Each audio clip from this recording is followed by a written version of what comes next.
सभी को नमस्कार। मैं कौशल कुमार और स्वागत है आपका हमारे चैनल स्टडी विद कौशल में। आज हम लोग एमसीक्यू का सेशन पढ़ने वाले हैं और देखने वाले हैं कि जितने भी प्रीवियस ईयर क्वेश्चन हैं जो केमिस्ट्री से रिलेटेड या साइंस से रिलेटेड पूछे गए हैं। जनरली इसमें केमिस्ट्री के क्वेश्चन होंगे और ये क्वेश्चंस आपको रेलवे से उठाए गए हैं, एसएससी के प्रीवियस ईयर क्वेश्चन से उठाए गए हैं और बिहार एग्जाम के प्रीवियस ईयर क्वेश्चन से उठाए गए हैं। सबसे ज़्यादा क्वेश्चन इसमें रेलवे का है और आपको देखने को ये मिलेगा कि जो आप केमिस्ट्री पढ़ रहे हैं या जो तैयारी कर रहे हैं, आप कितने क्वेश्चन कर पा रहे हैं। और अगर नहीं कर पा रहे तो कोई बात नहीं, इसका प्रैक्टिस कीजिए। ये प्रैक्टिस सेशन है, इसमें आपका क्वेश्चन लिखा हुआ है और आंसर मैं आपको बताऊंगा। ठीक है, चलिए स्टार्ट करते हैं ये सेशन बिना लेट किए। सबसे पहला क्वेश्चन है कि सबसे हल्की तत्व यानी कि एलिमेंट, सबसे हल्का एलिमेंट होता है हाइड्रोजन। हाइड्रोजन। इसके बाद आते हैं सबसे हल्की गैस। देखिए, तत्व में सबसे हल्का होता है वन पे हाइड्रोजन, दूसरा में होता है हीलियम। ठीक है, सबसे हल्की गैस में भी हाइड्रोजन ही होगा, हाइड्रोजन यानी कि H2 गैस। ठीक है। सबसे हल्की धातु, धातु का बात करेंगे तो ये हो जाएगा लिथियम। क्या हो जाएगा? लिथियम। सबसे भारी तत्व, देखिए सबसे भारी तत्व का बात करेंगे, सबसे भारी, भारी इन द सेंस डेंसिटी, तो सबसे भारी तत्व होता है ऑस्मियम। ऑस्मियम। क्यों सबसे भारी इसको माना जाता है? क्योंकि सबसे ज्यादा डेंसिटी इसी का होता है। सबसे ज्यादा जितने भी मेटल है या जितने भी एलिमेंट हैं, उसमें सबसे ज्यादा डेंसिटी जो है, घनत्व जो है, वो ऑस्मियम का ही होता है। आगे, सबसे मजबूत तत्व, मजबूती के मामले में सबसे मजबूत तत्व होता है हीरा। ठीक है, हीरा एक्चुअली में है क्या? कार्बन का अपर रूप है। कार्बन का अपर रूप है, यानी कि एलोट्रॉप है। एलोट्रॉप। जब कार्बन चैप्टर पढ़ेंगे तो वहां पे कार्बन का अपर रूप भी देख लेंगे कि कार्बन का कौन कौन अपर रूप होता है। एक तो हीरा हो गया, ग्रेफाइट है। ठीक है, इसके अलावा कौन कौन होता है? ग्रेफाइट। ठीक है, ग्रेफाइट। और कौन होता है? फुलरेन। क्योंकि इसका आविष्कार बकमिंस्टर फुलरिन ने किया था, इसलिए इसका नाम फुलरिन रखा गया है। फुलरिन को कार्बन 60 भी बोला जाता है। ठीक है, इसके बाद होता है ग्राफीन। ग्राफीन। ठीक है, तो आपको याद रखना है कार्बन के अपर रूप। ये जो अपर रूप हम बताए हैं कार्बन का, हीरा, ग्रेफाइट, फुलरीन, ग्राफीन। उसके बाद आपका उधर भी होता है अपर रूप कार्बन का, जिसमें हम लोग कोल, कोयला, चारकोल वगैरह पढ़ते हैं ना। कोल, चारकोल, कोयला में भी चार टाइप का होता है, एंथ्रासाइट, बिटुमिनस, लिग्नाइट, पीट। तो ये सब भी, काजल, काजल जो होता है काजल, वो भी कार्बन का एलोट्रॉप ही है, कार्बन कार्बन का अपर रूप ही है। तो उसी का में एक होता है हीरा। देखिए हीरा जो है, हीरा इसका डेंसिटी बहुत ज्यादा होता है, डेंसिटी ज्यादा होता है। मरकरी जो है मेटल, मेटल में मरकरी, मरकरी का डेंसिटी बहुत ज्यादा होता है, बहुत ज्यादा होता है। और मरकरी में सभी जितने पानी जो है ना, पानी से भी ज्यादा मरकरी का डेंसिटी होता है। इसीलिए मरकरी के ऊपर सारा चीज तैरता है। कुछ भी रख, लकड़ी भी रख दीजिए तो मरकरी के ऊपर तैरेगा। क्यों? क्योंकि मरकरी का डेंसिटी लकड़ी से ज्यादा होता है। एक ऐसा चीज है जो मरकरी में डूब जाता है, वो है हीरा। क्यों? क्योंकि हीरा का जो डेंसिटी घनत्व है वो मरकरी से ज्यादा होता है, इसलिए हीरा जो है मरकरी में डूब जाता है, मरकरी पर तैरता नहीं है। ठीक है, ये आपको याद रखना है। ठीक है, और हीरे का जो चमकने का कारण है, हीरे के चमकने का कारण क्या होता है? इसका total internal reflection. Total internal reflection, इसको हिंदी में बोलते हैं पूर्ण आंतरिक परावर्तन। ठीक है, जब फिजिक्स पढ़ेंगे तो वहां पे हम लोग पढ़ेंगे पूर्ण आंतरिक परावर्तन आखिर होता क्या है। चलिए अगला क्वेश्चन में आते हैं। सबसे मजबूत तत्व, सबसे स्ट्रॉन्ग मेटल, ये होता है टंगस्टन। टंगस्टन। इसका सिंबल होता है डब्लू। इसका सिंबल क्या होता है? डब्लू। इसको डब्लू से दिखाते हैं। और टंगस्टन का खासियत क्या है? इसका मेल्टिंग पॉइंट सबसे ज्यादा होता है, मेल्टिंग पॉइंट सर्वाधिक होता है, सबसे ज्यादा। ठीक है, इसीलिए इसका प्रयोग कहाँ होता है? बल्ब के फिलामेंट में।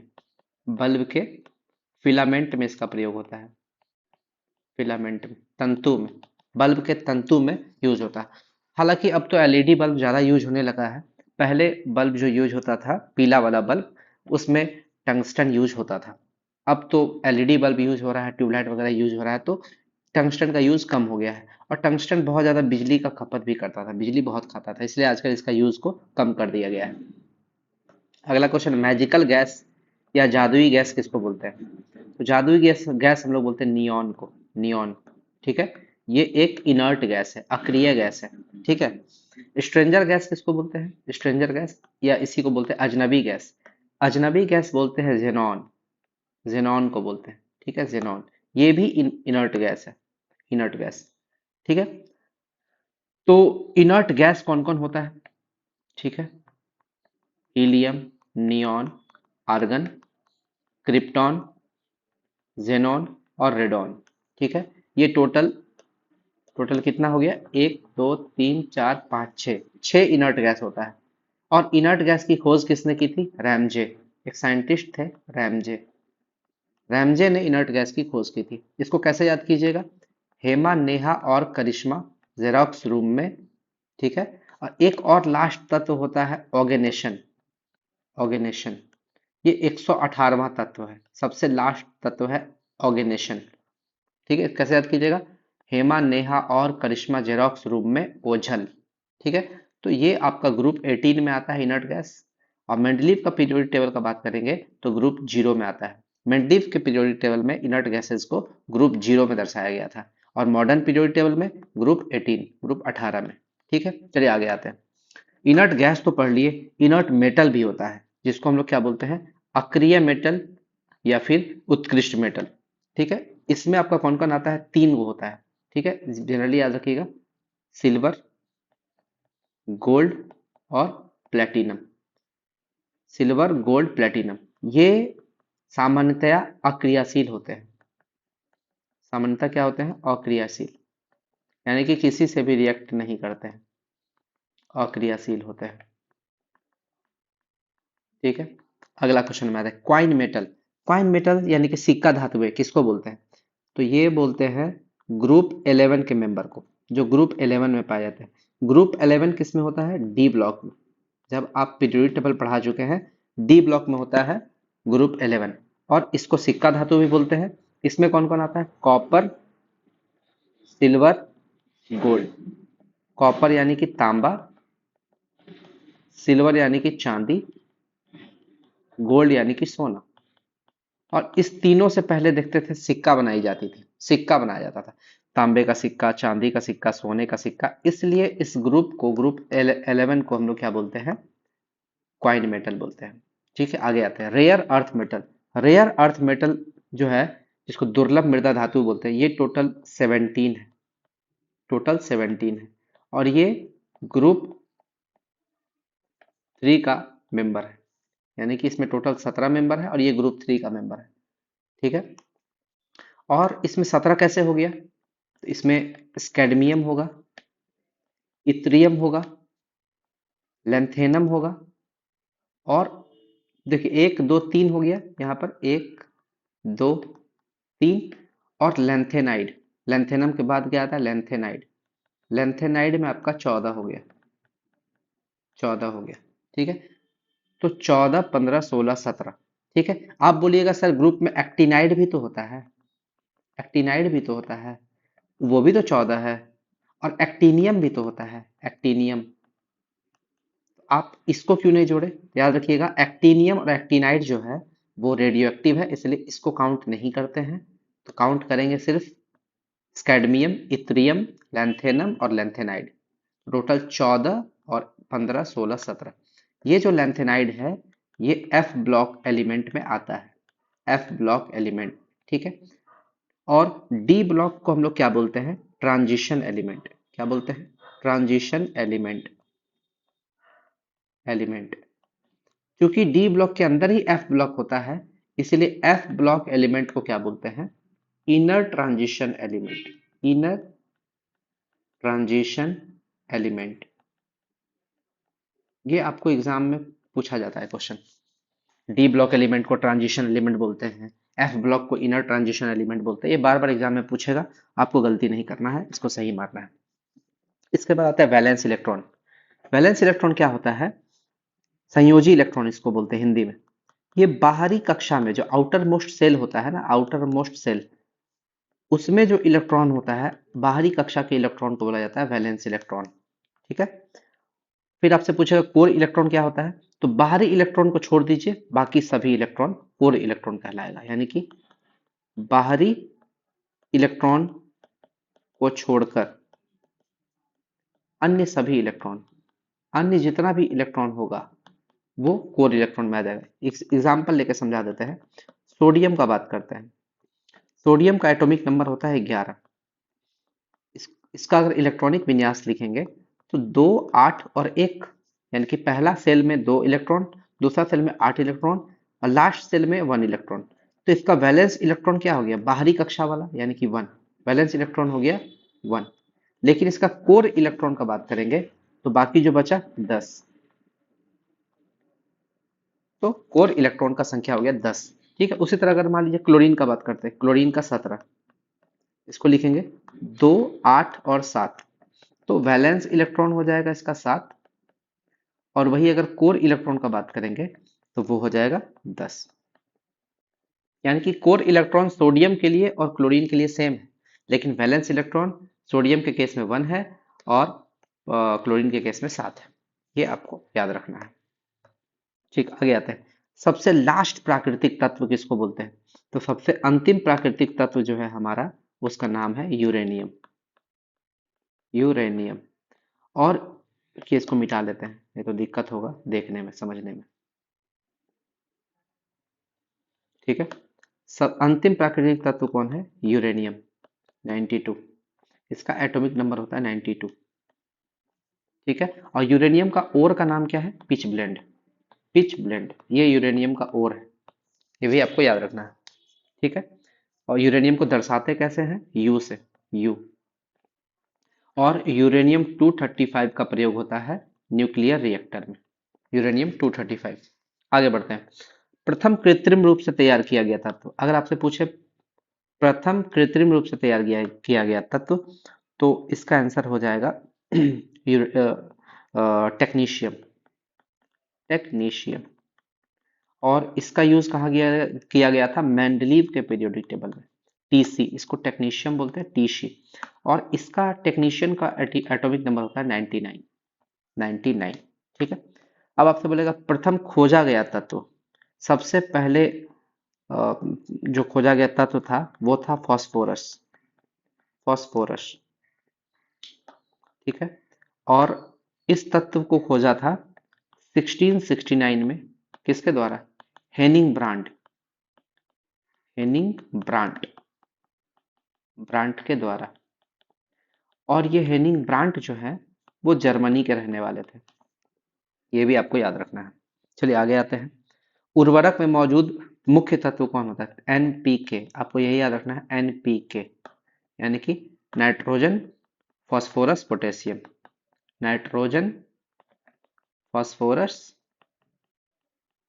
और पोटेशियम। ठीक, आगे अगला क्वेश्चन में, इलेक्ट्रॉन के चार्ज का किसने खोज किया था, निर्धारण कौन किया था, तो एक साइंटिस्ट थे मिलिकन। मिलिकन्स के द्वारा किया गया था, मिलिकन।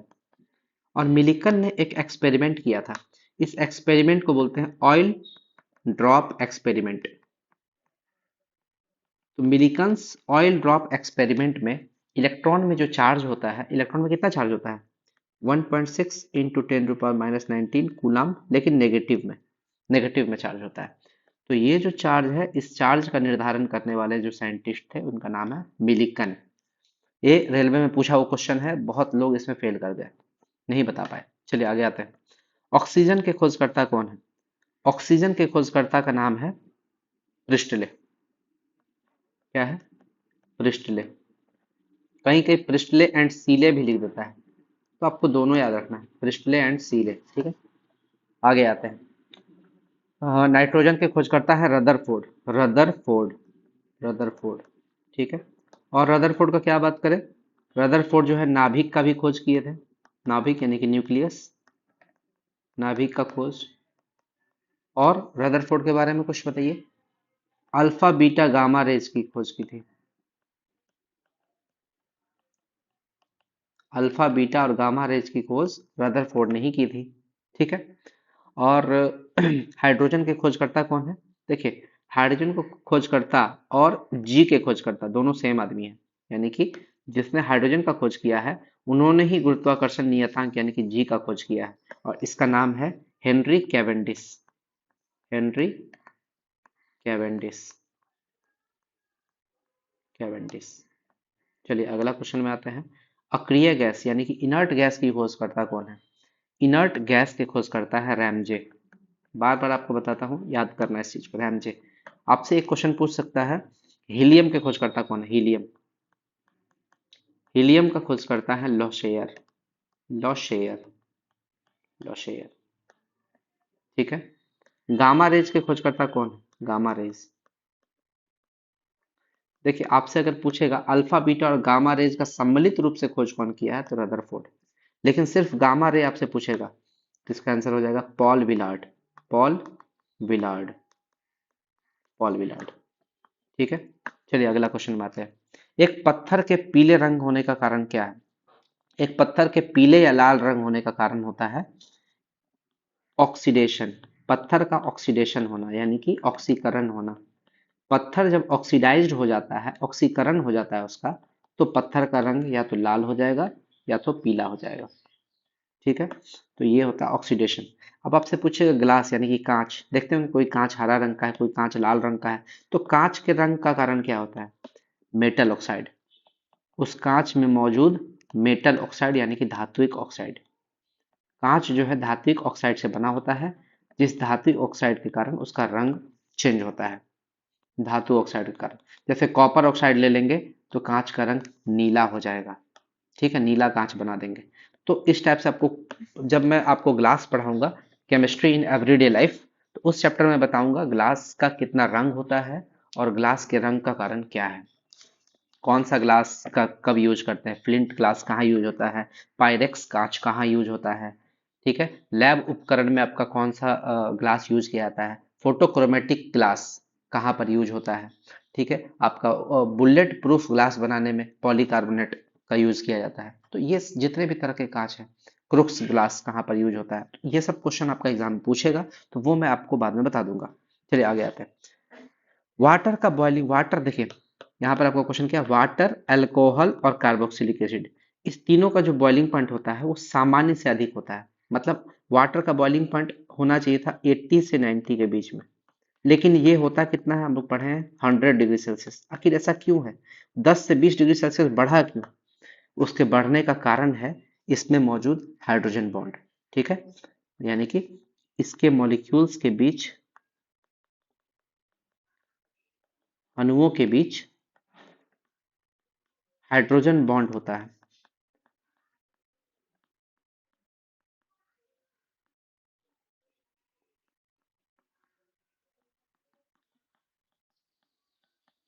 यानी कि इसके मॉलिक्यूल्स के बीच हाइड्रोजन बॉन्ड से जुड़ा होना, यही इसका कारण है। चलिए अगला क्वेश्चन का बात करते हैं। ऐसा मॉलिक्यूल जिसमें इलेक्ट्रोवैलेंट बॉन्ड भी हो और कोवैलेंट बॉन्ड भी हो, उस मॉलिक्यूल का नाम बताइए। तो एक एग्जाम में बार बार पूछता है, इस मॉलिक्यूल मॉलिक्यूल को आप याद रख लीजिए, SO2, सल्फर डाइऑक्साइड। यही सल्फर डाइऑक्साइड जो आपका एसिड रेन का कारक है। यही सल्फर डाइऑक्साइड के कारण आपका एसिड रेन भी होता है, अम्ल वर्षा भी होता है, एसिड रेन। ठीक है। वही सल्फर डाइऑक्साइड, इसमें आपका इलेक्ट्रोवैलेंट बॉन्ड भी है और कोवैलेंट बॉन्ड भी है, दोनों बॉन्ड है, ये आपको याद रखना है। बारूद के संगठन, बारूद में क्या क्या होता है? बारूद में आपका होता है नाइटर, याद रखिएगा नाइटर। और क्या होता है? सल्फर। ठीक है। और क्या होता है? चारकोल। और क्या होता है? NH3, ammonia. तो बारूद में आपका टोटल ये चार चीज होता है। यही चार चीज से बारूद बनता है। बारूद को गन पाउडर बोलते हैं। ठीक है, क्या बोलते हैं? गन पाउडर, इंग्लिश में बोलते हैं गन पाउडर। और बारूद के खोजकर्ता का नाम है Roger Bacon. Roger Bacon. Roger Bacon, ये आपको याद रखना है। चलिए अगला क्वेश्चन में आते हैं। सीमेंट के कंपोनेंट्स, सीमेंट किस किस चीज से बनता है? सबसे पहले तो CaO यानी कि इसको चूना या चूना पत्थर जो बोलिए, कैल्शियम ऑक्साइड, ये सबसे मेन है। इसमें सबसे ज्यादा 60 से 65% अकेला यही होता है, कैल्शियम ऑक्साइड। तो सबसे मेन घटक तो कैल्शियम ऑक्साइड हो गया। उसके बाद इसमें होता है सिलिका, सिलिका है ना, सिलिका या मृतिका भी बोल देते हैं इसको, रेत भी बोल देते हैं, ठीक है। तो और इसमें क्या क्या रहेगा, Al2O3 जिसको एलुमिना बोलते हैं, एलुमिना। ये तीन चीज तो रहेगा ही रहेगा इसमें, ठीक है। और कभी कभी इसमें चिकनी मिट्टी वगैरह सभी मिला रहता है, तो वो याद नहीं रखना, ये तीन चीज को। हाँ, एक चीज और रहता है इसमें, जिप्सम, जिप्सम मिला रहता है। जिप्सम इसलिए दिया जाता है ताकि इसका जमने का रेट को बड़ा मतलब स्लो किया जाए, ये इसको देर से जमा जाए, नहीं तो तुरंत जम जाएगा, ठीक है। इसलिए जिप्सम मिलाया जाता है कि जमने का टाइम को बढ़ाया जा सके, ज्यादा देर में जमे, तुरंत नहीं जम जाए, इसलिए जिप्सम मिलाया जाता है। ग्लास के मुख्य घटक, ग्लास किस चीज से बना होता है, तो ग्लास को याद रखिएगा, silicates, silicates of alkali metals, alkali metals, इसी से बना होता है ग्लास। यानी कि एल्कली मेटल्स तो दो गो हो गया आपका, एक हो गया ग्रुप 1 और एक हो गया ग्रुप 2, ठीक है। ग्रुप 1 और ग्रुप 2 का जो भी सिलिकेट होगा, सिलिकेट उससे बना होता है आपका ग्लास, सिलिकेट यानी कि SiO2, उससे बना होता है। आगे स्टेनलेस स्टील, देखिए स्टेनलेस स्टील में कठोरता लाने के लिए क्या मिलाया जाता है, तो स्टेनलेस स्टील में कठोरता लाने के लिए उसमें कार्बन मिलाया जाता है, कार्बन। बार बार आपका एग्जाम में पूछता है। सोना में, गोल्ड में कठोरता लाने के लिए क्या मिलाते हैं, और रबर में कठोरता लाने के लिए क्या मिलाते हैं। गोल्ड में कठोरता लाने के लिए उसमें कॉपर बनाते हैं, कॉपर मिलाते हैं। देखिए गोल्ड जो है एकदम लचीला होता है, इतना लचीला, उससे आभूषण नहीं बन सकता है। जब आप गोल्ड मतलब प्योर गोल्ड का अगर कोई आभूषण बनाइएगा, तो एकदम एक बार हाथ से खींचिएगा तो खिंचा जाएगा। क्यों, क्योंकि गोल्ड जो है मैलिएबल होता है, डक्टाइल होता है, उससे खींचा जा सकता है, खींच के लंबा तार बनाया जा सकता है, ठीक है। 1 ग्राम गोल्ड से 2 किलोमीटर लंबा तार बनाया जा सकता है खींच खींच के। इसलिए गोल्ड जो है वो बहुत ही वीक होता है, वो बहुत कमजोर होता है, बहुत सॉफ्ट होता है। तो गोल्ड को कठोर करने के लिए कॉपर मिलाते हैं। मान लीजिए आप स्टेशन पे जा रहे हैं, कोई आपका सोना का चेन खींच लिया ना, तो खींचा जाएगा वो, तो कठोर नहीं रहेगा, तो कठोर बनाया जाता है कॉपर मिला के। जैसे आप बोलते हैं ना 24 कैरेट नहीं, 18 कैरेट का सोना है ना, 18 कैरेट। इसका मतलब कि 24 में से 18 गोल्ड है और 6 जो है, 18 + 6, 18 गोल्ड है और 6 जो है वो कॉपर है, 6 कॉपर है। ये भी आपको याद रखना है। यानी कि गोल्ड में कॉपर मिलाते हैं, इसलिए उसका कैरेट जो है 24 से कम होता है। रबर में कठोरता लाने के लिए सल्फर मिलाते हैं, सल्फर, सल्फर। और इस प्रक्रिया को बोलते हैं वल्केनाइजेशन। क्या बोलते हैं, वल्केनाइजेशन, वल्कनीकरण, हिंदी में बोलते हैं इसको वल्कनीकरण, वल्कनीकरण, ठीक। अगला क्वेश्चन, आयरन ओर से आयरन विनिर्मित करने की प्रक्रिया को क्या बोलते हैं, उसको बोलते हैं रिडक्शन या अपचयन, रिडक्शन बोलते हैं, या इसी को अपचयन भी बोलते हैं। क्या बोलते हैं, अपचयन। ये भी आपको याद रखना है। अगला क्वेश्चन, एटॉमिक वेट। ये देखिए दो फॉर्मूला आपको याद रखना है। एटॉमिक वेट जो होता है वो इक्विवेलेंट वेट और वैलेंसी का मल्टीप्लीकेशन होता है, यानी कि परमाणु भार इक्वल टू तुल्यांकी भार इंटू संयोजकता। और एक और फॉर्मूला आपको याद रखना है, मॉलिक्यूलर वेट। यहाँ पे एटॉमिक वेट का बात हुआ था, यहाँ मॉलिक्यूलर वेट। मॉलिक्यूलर वेट यानी कि अणुभार equal to 2 times vapour density, vapour density, वाष्प घनत्व। अब देखिए इससे रिलेटेड क्वेश्चन रेलवे पूछा हुआ है। क्या पूछा है, H2SO4 का तुल्यांकी भार बताइए। H2SO4 का, तो सबसे पहले तो H2SO4 का अणुभार निकाल लीजिए। अणुभार क्या हो जाएगा, 2 प्लस सल्फर का होता है 32 प्लस ऑक्सीजन का 8 चौके 16 16 चौके 64, ठीक है। हाइड्रोजन का 2 हो गया, सल्फर का 32, ऑक्सीजन का 64, तो टोटल जोड़िएगा तो 4 2 6 2 8 98 ग्राम। यानी कि इसका अणुभार हो गया 98 ग्राम।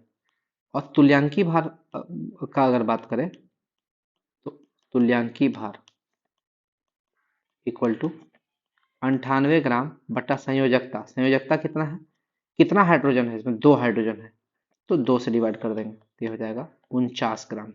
यही हो जाएगा आंसर हमारा, 49 ग्राम, ठीक है। संयोजकता को हम लोग 2 क्यों लिए, क्योंकि इसमें जितना हाइड्रोजन होगा उतना संयोजकता ले लेंगे। जैसे मान लीजिए कि अभी H3PO4 का बात करते हैं, तो इसका संयोजकता हो जाएगा 3। HCl का बात करते हैं, इसका संयोजकता हो जाएगा 1।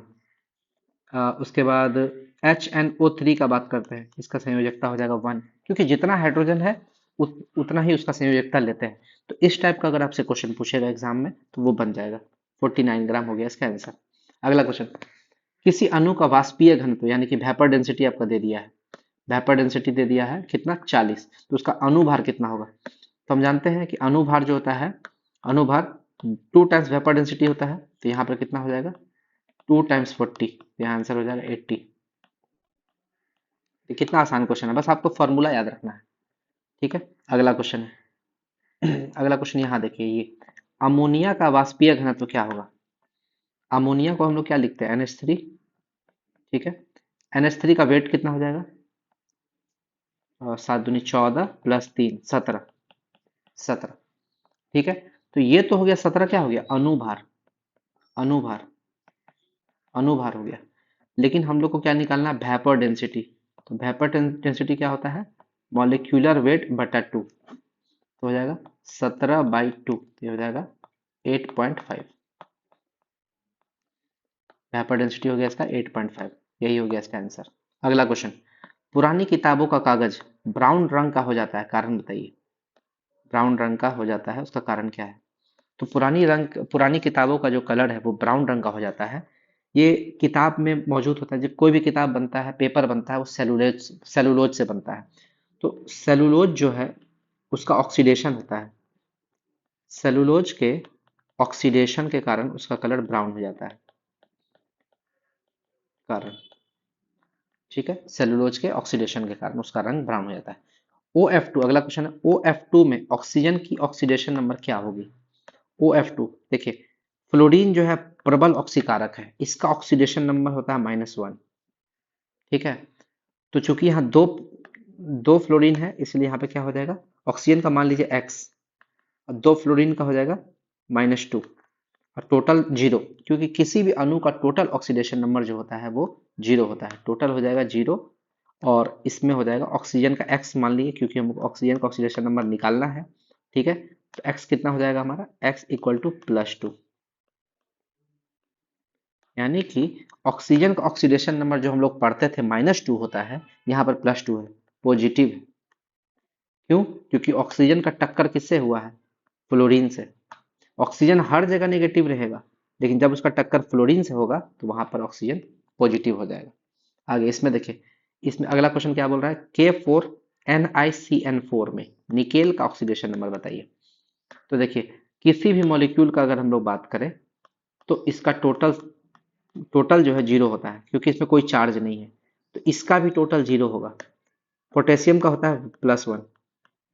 ठीक है, निकेल का निकालना है X, साइनाइड का होता है -1।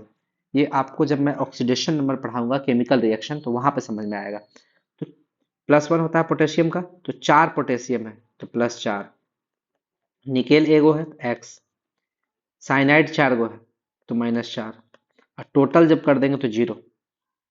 समझे, इसका हो गया इतना, यानी कि पोटेशियम का हो गया 4, निकेल का हो गया X, और साइनाइड का एगो का होता है -1, तो 4 गो है तो -4, और टोटल जो मॉलिक्यूल पे कोई चार्ज नहीं है तो 0। इसीलिए अब इसको जोड़ देंगे तो 4 और 4 खत्म हो गया, X बराबर 0, यानी कि ऑक्सीडेशन नंबर 0। मतलब ऐसा हो सकता है कि आपका ऑक्सीडेशन नंबर जो है वो 0 हो, पॉजिटिव हो, नेगेटिव हो, यानी कि ऑक्सीडेशन नंबर जो है 0 भी हो सकता है, पॉजिटिव भी हो सकता है, नेगेटिव भी हो सकता है। वो 0 भी हो सकता है, पॉजिटिव भी हो सकता है, नेगेटिव भी हो सकता है, तीनों हो सकता है। पानी आयोनिक बॉन्ड का अगला क्वेश्चन है, पानी जो है आयोनिक बॉन्ड का सुविलायक है, क्योंकि क्यों, क्योंकि पानी जो है वो आपका आयोनिक कंपाउंड है, वाटर जो है आयोनिक कंपाउंड है, इसका डायपोल मोमेंट होता है। किसी भी आयोनिक कंपाउंड का क्या होता है, डायपोल मोमेंट। जब आप फिजिक्स पढ़िएगा तो वहां आपको समझ में आएगा डायपोल मोमेंट क्या होता है।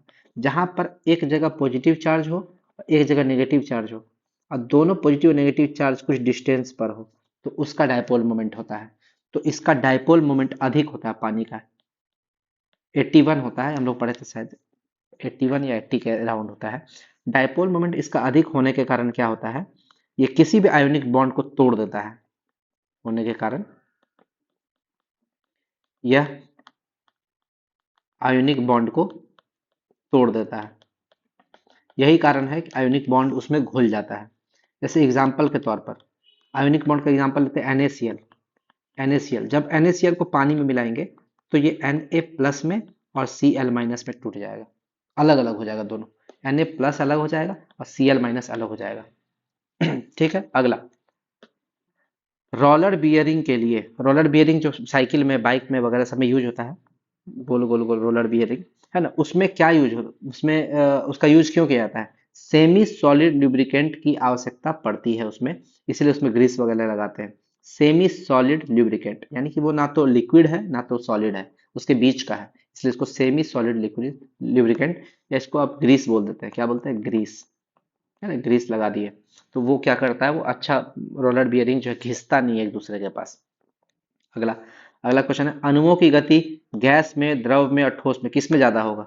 सबसे ज्यादा गैस में होगा, उसके बाद द्रव में, उसके बाद सबसे कम ठोस में। क्यों? क्योंकि ठोस के जो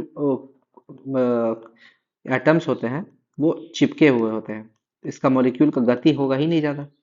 द्रव में थोड़ा सा दूर होता है, थोड़ा सा दूर, और गैस में तो एकदम दूर, सबसे दूर। यही रीजन है गैस में अणुओं की गति सर्वाधिक होती है और सबसे कम ठोस में होती है।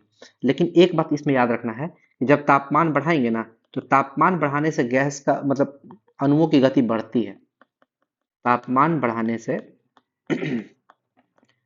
अणुओं की गति जो है बढ़ जाती है, बढ़ जाती है। ये आप किस चैप्टर में पढ़िएगा? काइनेटिक थ्योरी ऑफ गैसेस, यानी कि गैस लॉज। जब हम लोग गैस लॉज पढ़ेंगे ना, Charles law, Boyle's law, Avogadro law, Gay Lussac's law, universal gas constant, उसी में आप पढ़ेंगे डाल्टन्स लॉ, है ना, Dalton's law, Graham's law of diffusion and diffusion. ये सब चीज जब आप पढ़िएगा, वहां पर आप पढ़िएगा अणुओं की गति के बारे में। ये पढ़ते हैं kinetic theory of gases, kinetic theory of gases, इसमें आपका पूरा डिटेल में इसको बताया गया है। चलिए, क्वार्ट्ज का नाम क्या है? ठीक है, क्वार्ट्ज का केमिकल नेम क्या है? क्वार्ट्ज का केमिकल नेम होता है Na2SiO3।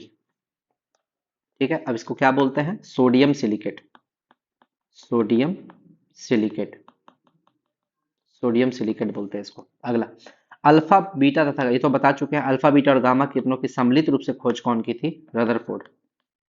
अगर सब का खोज पूछेगा तो रदरफोर्ड।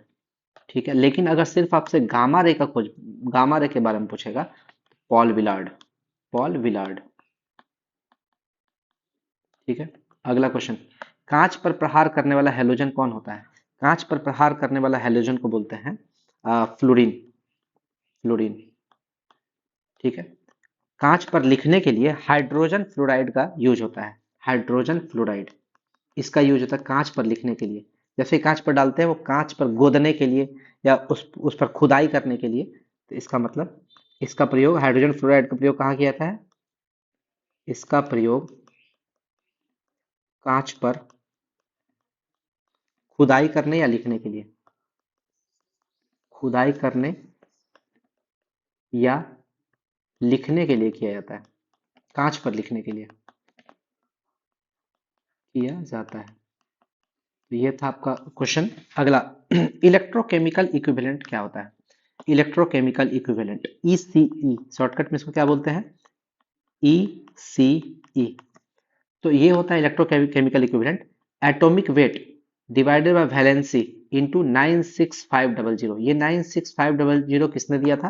फैराडे कांस्टेंट, इसको बोलते हैं फैराडे, माइकल फैराडे ने दिया था ये कांस्टेंट का वैल्यू 96500। ये भी यूनिवर्सल कांस्टेंट है, ये कभी चेंज नहीं होता है, ये एक रिएक्शन या सभी रिएक्शन के लिए समान होता है। चलिए, अब आपसे क्वेश्चन पूछता है, ऑक्सीजन का परमाणु भार है 16, इसका इलेक्ट्रोकेमिकल इक्विवेलेंट निकालिए। कैसे निकलेगा ऑक्सीजन का? तो देखिए, इलेक्ट्रोकेमिकल इक्विवेलेंट का फॉर्मूला क्या होता है? एटॉमिक वेट बट्टा वैलेंसी, एटॉमिक वेट बट्टा वैलेंसी इंटू 96500। चलिए, ऑक्सीजन का एटॉमिक वेट 16 दे दिया है, 16 बट्टा वैलेंसी ऑक्सीजन कितना है? 2 इंटू 96500। जब आप इसको कैलकुलेट कीजिएगा तो यह हो जाएगा 8.29 इंटू 10⁻⁻5 ग्राम पर कूलम। देखिए, इसका यूनिट ही होता है ग्राम पर कूलम, याद रखना है आपको। ठीक है, तो चूंकि हम ये क्वेश्चन आपको बता दिए, एग्जाम में पूछेगा तो आपसे नहीं बनेगा। ठीक है, इस टाइप का क्वेश्चन को डील करना बहुत जरूरी है, जो एग्जाम में पूछ चुका है। बहुत बार क्या होता है, स्टेट गवर्नमेंट का एग्जाम जैसे बिहार का एग्जाम में वही क्वेश्चन देगा जो आपका रेलवे पूछ चुका है या एसएससी पूछ चुका है। तो ये रेलवे का पूछा हुआ क्वेश्चन है। रेलवे इस टाइप का न्यूमेरिकल बहुत पूछता है ग्रुप डी वाले एग्जाम में। तो आप, हम ऐसे ही नहीं बोलते ग्रुप डी का क्वेश्चन बहुत टफ होता है, डिफिकल्ट होता है। ग्रुप डी का क्वेश्चन टफ होता है, वाकई में टफ होता है। अगला देखिए, shape of CH4, methane. CH4 को क्या बोलते हैं, मीथेन। मीथेन का शेप कैसा होता है, तो ये आपसे एग्जाम में बार बार पूछा रहेगा। इसका शेप होता है ट्राइगोनल बाइपिरामिडल या ट्राइगोनल पिरामिडल, पिरामिडल। और इसका बॉन्ड एंगल कितना होता है, 109.28 डिग्री। ये भी आपको याद रखना है, ट्राइगोनल बाइपिरामिडल या 109 डिग्री, 109.28 डिग्री। अब आप बताइएगा शेप आप कहाँ पढ़िएगा। एक चैप्टर होता है केमिकल बॉन्डिंग। केमिकल बॉन्डिंग में जब आप हाइब्रिडाइजेशन पढ़िएगा ना, हाइब्रिडाइजेशन, उस हाइब्रिडाइजेशन में एक आता है VSEPR थ्योरी। ठीक है, इसको बोलते हैं valence shell electron pair repulsion theory. ठीक है, कि इलेक्ट्रॉन जो है अपने आप स्पेस में इस तरह से वो लोकेट हो जाएगा ताकि उन दोनों, उस इलेक्ट्रॉन के बीच में जो रिपल्सिव फोर्स है वो मिनिमम लगे। और वो रिपल्सिव फोर्स मीथेन के केस में, ट्राइगोनल पिरामिडल के केस में सबसे मिनिमम होता है। इसीलिए ये अपने आप ट्राइगोनल पिरामिडल का शेप गेन कर लेते हैं। ये आपका एग्जाम में पूछा वो क्वेश्चन है। अगर आपसे पूछे अमोनिया का शेप, देखिए एक क्वेश्चन आपसे पूछता है अमोनिया का शेप। अमोनिया, अमोनिया का शेप होता है पिरामिडल, पिरामिडल। ठीक है, पिरामिडल शेप का होता है अमोनिया। ठीक, अब आते हैं वाटर। वाटर का शेप अगर आपसे बात करें तो रेड कलर से बनाते हैं इसमें। ठीक है, वाटर का शेप होता है V शेप, या कहीं कहीं एग्जाम में आपको बेंट शेप भी लिखा हुआ रहेगा, मुड़ा हुआ shape, bent shape. Bent shape देखिए ऐसे होता है, ऑक्सीजन यहाँ हाइड्रोजन यहाँ हाइड्रोजन, इसको बेंट, यहाँ पे दो लोन पेयर इलेक्ट्रॉन रहता है। ठीक है, तो ये होता है वाटर का शेप। और वाटर के बीच में एंगल, ये जो एंगल होता है वो कितना होता है, 105 डिग्री। ये आपसे एंगल भी पूछ देता है। जब BSSC का एग्जाम था, BSSC CGL, BSSC CGL pre का एग्जाम, प्री वाला जो चौथा, fourth BSSC CGL, third, sorry third था ना, हाँ थर्ड। इसमें जो है आपका प्री के एग्जाम में जो आपका कितना, 23 दिसंबर को या 22 दिसंबर को हुआ था। ठीक है, उसमें आपका ये क्वेश्चन पूछा था शेप वाला और हाइब्रिडाइजेशन वाला। ठीक है, तो याद रखिएगा आपको एग्जाम में शेप वाला क्वेश्चन एकदम पढ़ना है कि किसका क्या शेप होगा। हाइब्रिडाइजेशन वाला टॉपिक एकदम पढ़ना है, पढ़ना ही पढ़ना, पढ़ के जाना है, क्योंकि एक बार पूछा है तो बार बार पूछ सकता है। और उसमें एक क्वेश्चन पूछा था, हाँ, सिग्मा बॉन्ड और पाई बॉन्ड कैलकुलेट करने के लिए देखो मॉलिक्यूल दे दिया था बेंजीन वाला, उसमें सिग्मा बॉन्ड और पाई बॉन्ड को कैलकुलेट की पूछा था, उसमें कितना सिग्मा बॉन्ड है कितना पाई बॉन्ड है, ये भी कैलकुलेट करने हम आपको सिखाएंगे। ये हम कार्बन वाले चैप्टर में बताएंगे। तो ये भी क्वेश्चन पूछा हुआ था, तो याद रखिए ये क्वेश्चन बहुत इंपॉर्टेंट हो जाता है। BF4 का शेप कैसा होगा, BF4 हम आपको बहुत सारा मॉलिक्यूल का शेप बताएंगे, इतना डिटेल में बताएंगे ना कि आप बोलिएगा सर ये इस टॉपिक पर हमको कोई दिक्कत ही नहीं है। अभी तो फिलहाल 5 क्वेश्चन है जो बार बार रिपीट होता है, ये पांचों क्वेश्चन रिपीट होता है, इसलिए आपसे ये क्वेश्चन हम पूछ रहे हैं। BF4 का शेप होता है टेट्राहेड्रल, टेट्राहेड्रल, टेट्राहेड्रल। और ये 90 डिग्री इसमें बॉन्ड एंगल होता है। इसको स्क्वायर प्लेनर भी बोलते हैं, स्क्वायर प्लेनर। ठीक है, स्क्वायर प्लेनर। ठीक, अगला क्वेश्चन क्या है, CO2। CO2 का शेप होता है लीनियर, यानी कि bond angle 180 degree. CO O, ये होता है आपका CO2, ये शेप होता है CO2 का, लीनियर 180 डिग्री, ऐसे आपको याद रखना है। ठीक है, अगला क्वेश्चन है क्यूरी पॉइंट किसको बोलते हैं, क्यूरी पॉइंट। तो क्यूरी पॉइंट एक ऐसा टेम्परेचर है, एक ऐसा टेम्परेचर है जहां पर किसी भी धातु का चुंबकीय गुण समाप्त हो जाता है, मैग्नेटिक प्रॉपर्टी उसका समाप्त हो जाता है। वह ताप, वह टेम्परेचर। ठीक है, कहाँ चला गया यार, और नीचे इधर, सॉरी। वह टेम्परेचर, वह टेम्परेचर जहां पर किसी धातु का या मेटल का मैग्नेटिक प्रॉपर्टी यानी कि चुंबकीय गुण समाप्त हो जाता है, खत्म हो जाता है, समाप्त हो जाता है। यानी कि आयरन, मान लीजिए लोहा है, हम लोग जानते हैं कि लोहा में मैग्नेटिक गुण होता है, ठीक है। अब लोहा को हीट कर देंगे, हीट करते जाएंगे, एक ऐसा टेम्परेचर आएगा जहां पर लोहा का मैग्नेटिक गुण ही समाप्त हो जाएगा। उस टेम्परेचर को बोलेंगे लोहा के लिए क्यूरी टेम्परेचर। अब तीन को मटेरियल आपको याद रखना है, पारामैग्नेटिक, डायमैग्नेटिक, फेरोमैग्नेटिक। पारामैग्नेटिक को ही बोलते हैं अनुचुंबकीय। ये होता क्या है, ये weekly attracted by magnetic field lines, यानी कि जो मैग्नेटिक फील्ड लाइंस है, फील्ड लाइंस यानी कि चुंबकीय क्षेत्र जो है से वीकली अट्रैक्टेड होगा, वीकली अट्रैक्टेड, ठीक है। अट्रैक्ट होगा लेकिन वीकली होगा, तो वीकली अट्रैक्टेड वाला पॉइंट आपको याद रखना है। और इसका एग्जांपल आपसे पूछेगा, इसका एग्जांपल में आपको याद रखना है aluminium, sodium, calcium, oxygen, copper chloride. ये आपको aluminium, sodium, calcium, oxygen, copper chloride, ये आपको याद रखना है। इसका एग्जांपल आपसे एग्जाम में पूछ सकता है। अगला क्वेश्चन डायमैग्नेटिक। डायमैग्नेटिक जिसको प्रति चुंबकीय, प्रति चुंबकीय, प्रति का मतलब ही होगा कि अगेंस्ट, अगेंस्ट यानी कि मैग्नेटिक फील्ड लाइंस को रिपेल करेगा, मैग्नेटिक फील्ड लाइंस को रिपेल करेगा, रिपेल करेगा यानी कि विकर्षित करेगा, उसको अपोजिट डायरेक्शन में धक्का देगा, रिपेल करेगा। यानी कि इसका एग्जांपल कौन कौन हो गया, लकड़ी, वुड, लकड़ी जो है वो इसी का काम करता है, वाटर, पानी भी, लकड़ी, पानी, गोल्ड, कॉपर, सुपर कंडक्टर है सबसे जरूरी है, सुपर कंडक्टर वीवीआई। आपसे पूछ देता है सुपर कंडक्टर किस तरह का मटेरियल है, ठीक है। सुपर कंडक्टर को हिंदी में बोलते हैं अति चालक, अति चालक। ये जो है आपका डायमैग्नेटिक है, ये आपसे पूछा हुआ क्वेश्चन, सुपर कंडक्टर डायमैग्नेटिक होता है, तो इसीलिए सुपर कंडक्टर को वीवीआई कर दीजिए, वीवीआई। अगला फेरोमैग्नेटिक, इसका हिंदी में हम नहीं जानते क्या नाम है, इसलिए लिखे नहीं है। फेरोमैग्नेटिक मटेरियल क्या होता है, देखिए पारामैग्नेटिक और फेरोमैग्नेटिक में अंतर क्या है। पारामैग्नेटिक जो मैग्नेटिक फील्ड लाइन को वीकली अट्रैक्ट करता है, लेकिन फेरोमैग्नेटिक स्ट्रांगली अट्रैक्ट करेगा। ये मैग्नेटिक फील्ड लाइंस को स्ट्रांगली अट्रैक्ट करेगा, अट्रैक्ट करता है। स्ट्रांगली कौन, हमको पता है आयरन करता है, लोहा, लोहा एकदम स्ट्रांगली करता है, लोहा के जैसा ही क्या है, कोबाल्ट और निकेल। आइकोनी, आइकोनी, आयरन, कोबाल्ट, निकेल, ठीक है। फिर जिंक और हेमेटाइट, मैग्नेटाइट। हेमेटाइट आयरन का ही और है, मैग्नेटाइट आयरन का ही और है। ये सारा चीज आपको याद रखना है, iron, cobalt, nickel, zinc, haematite, magnetite, ये सब मैग्नेटिक फील्ड लाइन को स्ट्रांगली अट्रैक्ट करता है।